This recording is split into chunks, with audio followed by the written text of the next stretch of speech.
Hello and welcome to Per Connotation Points video Snark. I'm continuing my read-through of The Plan by Qwen Salsbury. Please make sure that you've seen the other videos in my Snark series about the book before you jump into this one. Chapter 20, Day of Employment 380. Emma and Ulrich continue to have meetings with the other company. The book keeps dropping technical business terms, but to me the book might as well be written in Greek. Oh, and Diana Fraulein keeps acting like a whore, in case anybody's interested. I know I'm not. We've apparently reached the point where the book needs to keep repeating these facts lest we forget.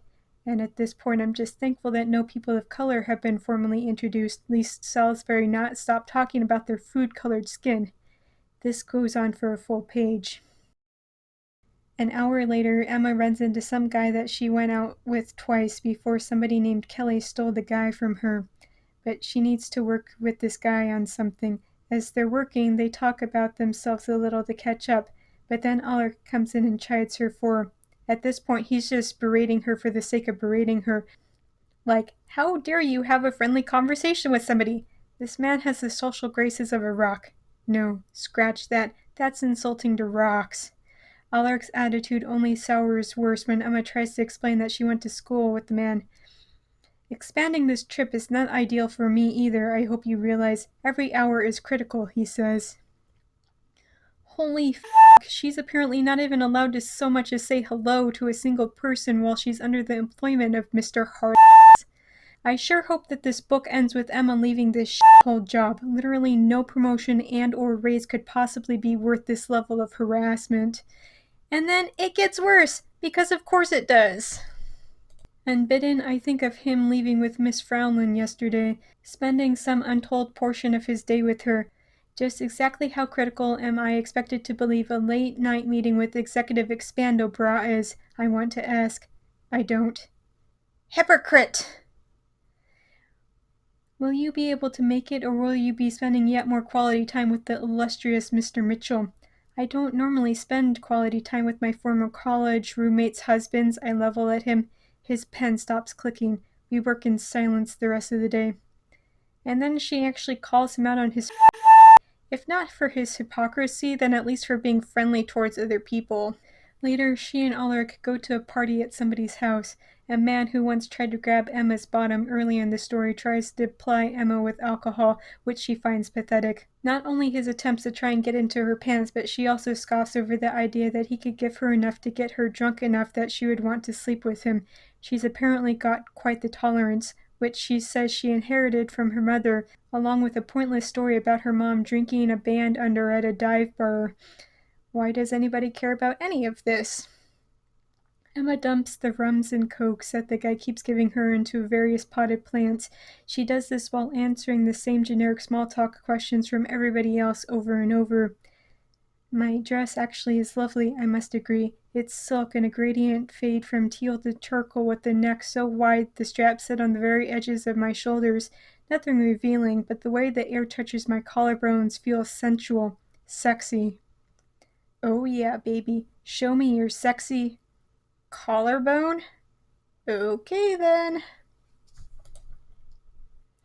Emma stands in the corner and watches a peculiar game Diana and Ulrich are playing. Ulrich will be talking with a group of people. Diana will come up and try to insert herself into the group. Ulrich will leave and join a new group. The cycle begins anew. Oh, his discomfort pleases me greatly. Enjoy, sir. Enjoy. Yes, excellent.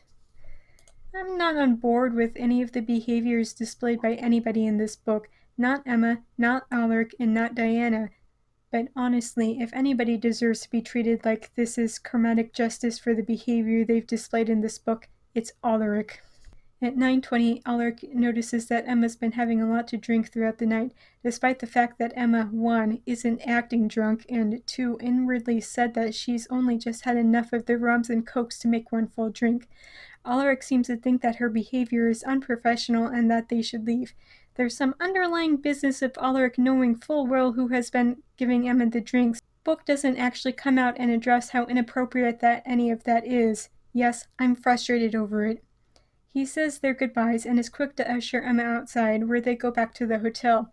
Back at their hotel rooms, Emma seems to think that she's being fired.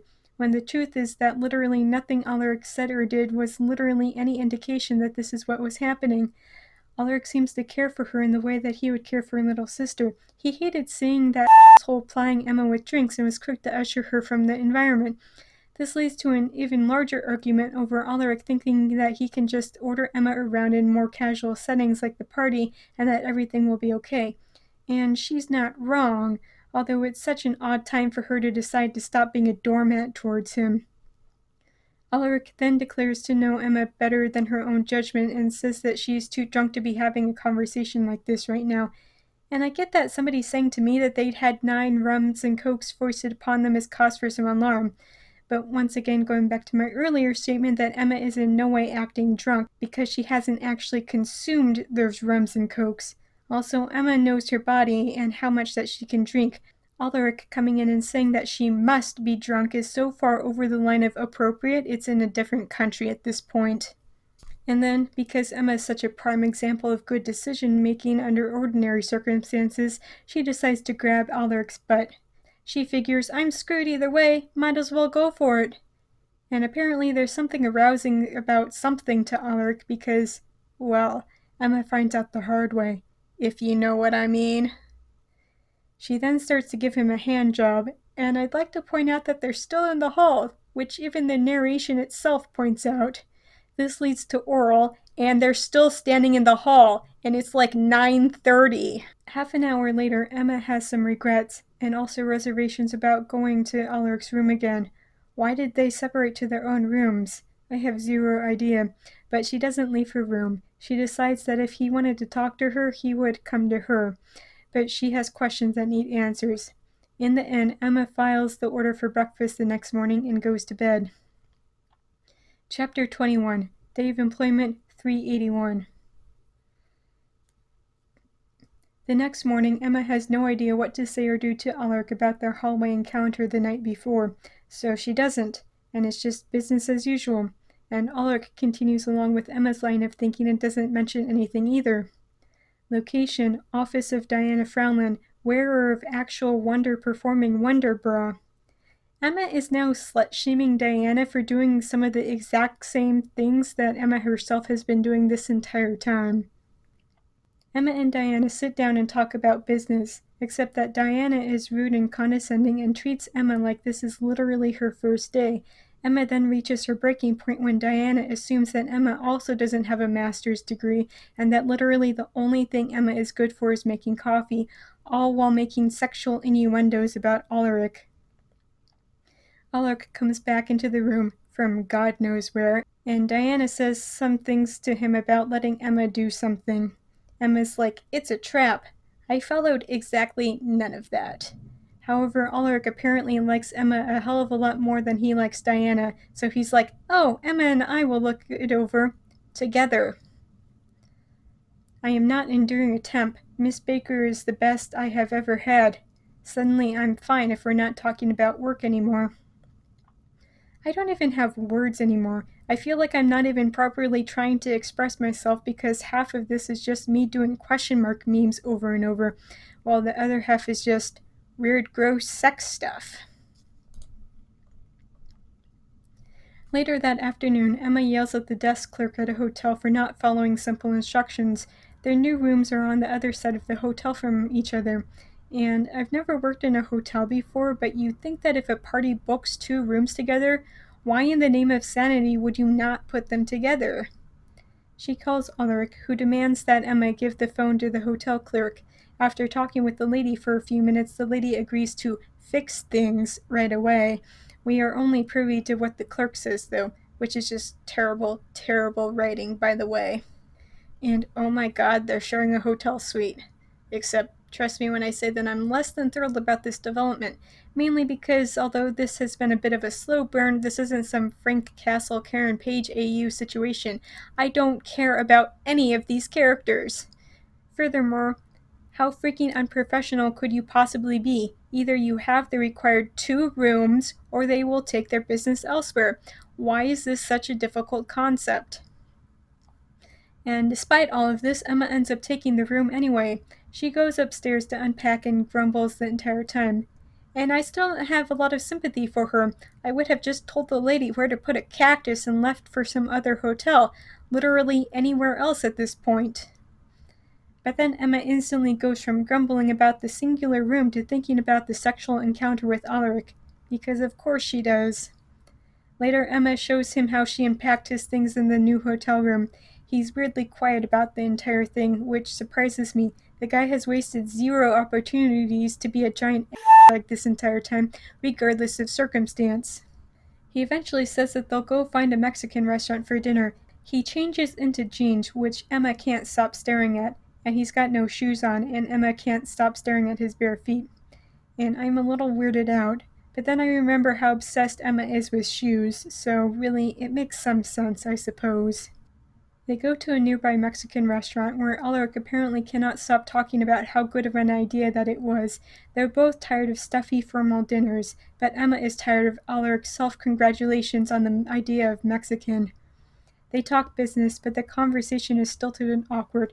Alaric asks Emma's opinions about various people who work at the company, and it's all fine until he brings up Diana. Emma is not hesitant or shy about what she really thinks about Diana, but she somehow manages to steer the direction of the conversation from Diana's constant flirting with Alaric to how rude and condescending Diana is towards Emma. And then Alaric brings up the event from the other night without actually saying anything, and like everything else, it's awkward as all. 8:05 p.m.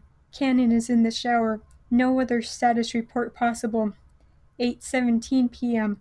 I'm in the shower. The same shower in which Alaric Cannon was naked and touching himself mere minutes ago. I had to read this and so do you. She thinks about how they'd agreed that they were friendly towards one another, but not friends, and there might be some regret towards what happened. After Emma finishes in the shower, she tries to set up the sleeper bed. It springs out and badly scrapes along her leg, which causes her to cry out. Alaric rushes to her side, because not even he is that kind of a monster. And then, checking for injury quickly turns weirdly sexual. I've heard of nurse kinks before, but never a kiss your boo-boos and make them better kink. Kisses are had. Clothes start coming off. Sexy demands are made. They eventually move to the bed. And the writing is honestly kind of vague. Are they having sex, or are they only humping? Who knows? Not me. Then I am lost. I'm shouting and moaning and maybe channeling sounds I haven't uttered since sophomore year Latin class. Salve, O Magister, is est Olympus quod obsidius. Neither Latin nor German have a big enough no for this. The passage continues, and then finally comes to an end with Emma bolting out from under him as soon as he's done. She goes to the shower to scrub herself clean. Oof, what a good start to a romantic relationship with anybody. I'd also like to add that Alaric still has a girlfriend. I can't even imagine what must be going through his head right now. Either that or he's just a whore. Emma gets up at 3 a.m. to use the toilet. She feels embarrassed about it and ends up turning on the sink to cover the other noise. But the sounds wake Alaric up and he asks her if everything's okay. She insists that it is. He says that he didn't know that he was a light sleeper. And, well, look who finally decided to show up to this party. The plot! I came here for romance and it took more than half of the book just to get to the actual banging. However, now that they finally reached this stage, I can't say that the status quo has really changed all that much. Even though Emma is getting exactly what she wanted, she's still acting in stupid, unhealthy, and all-around toxic ways. But then again, I don't know what I expected.